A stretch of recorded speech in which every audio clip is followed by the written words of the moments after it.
Hi everyone, welcome along to Through the Banner for another week. Finals have arrived. COD, Skeet joining you as we go through a heap of issues. Let's begin with the breaking story in AFL circles over the past 24 hours. David Teague gone from Carlton, no surprise. No surprise, the review has been going for half a season. Didn't really give him any chance of surviving given the turmoil that was going on throughout the club. It always felt like just a matter of time before they would sack him, and today they have. And they've said they're now after the best and most experienced coach they can find. And given that Alistair Clarkson has said he's not interested, all roads lead to Ross Lyon. Yes, you can't hide those lion eyes, as they say. Grand final.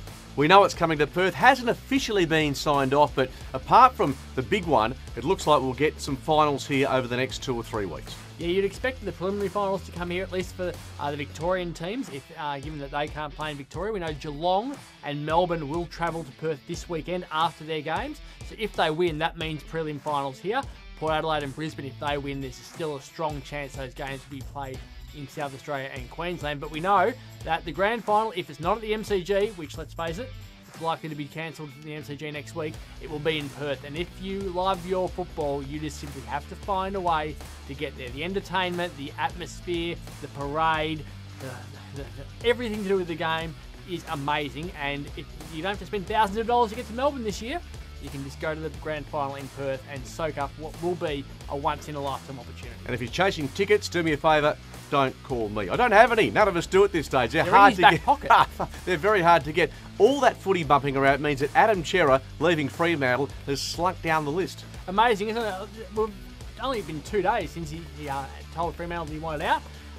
Really big blow for the Dockers. It adds to Lachie Neale and Ed Langdon and Brad Hill, all leaving. Takes a big hole in that midfield now that they're still trying to replace. So what can Carlton give that Fremantle can actually use? You don't look at someone like Zach Fisher or Sam Petrevski-Seton as someone who's going to really help the team that much from a midfield perspective. They've got pick 6, they've got pick 25.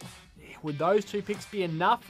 That would then give Fremantle picks 6, 8, 25 and 27.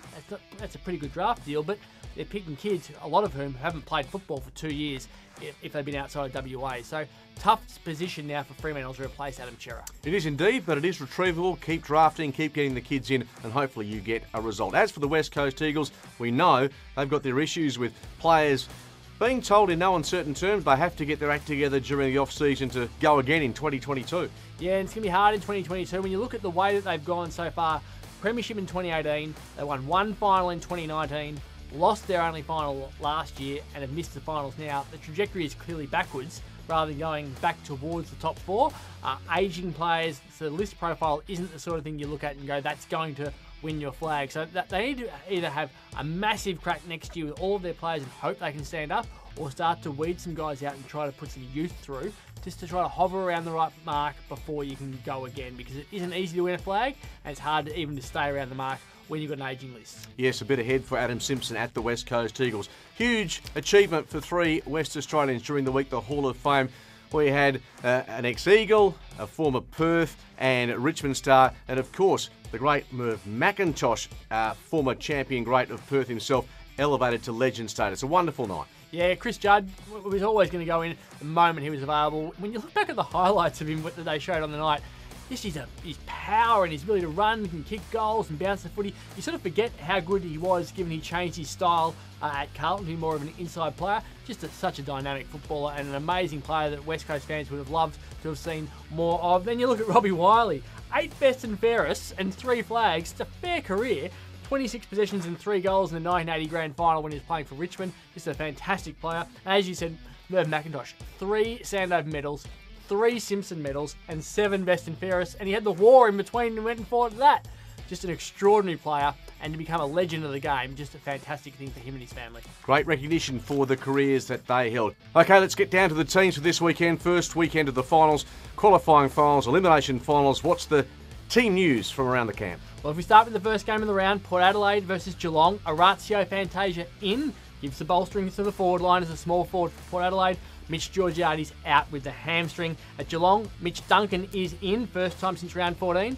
Max Holmes is out and Sean Higgins as the sub has not retained his place. If we then go to Sydney versus GWS, Chad Warner and James Bell are in for the Swans with big outs. Callum Mills, Fox is out, and Campbell also. But Callum Mills is a bitter blow for them with that Achilles, isn't it? Absolutely. My tips, just quickly, I'm going for Geelong to win, Melbourne to win, I think Sydney over the Giants, and the Bulldogs over the Bombers, which I know you'll dispute. Yes, I will dispute. That's not the last game of the round. We're going to Melbourne versus Brisbane first.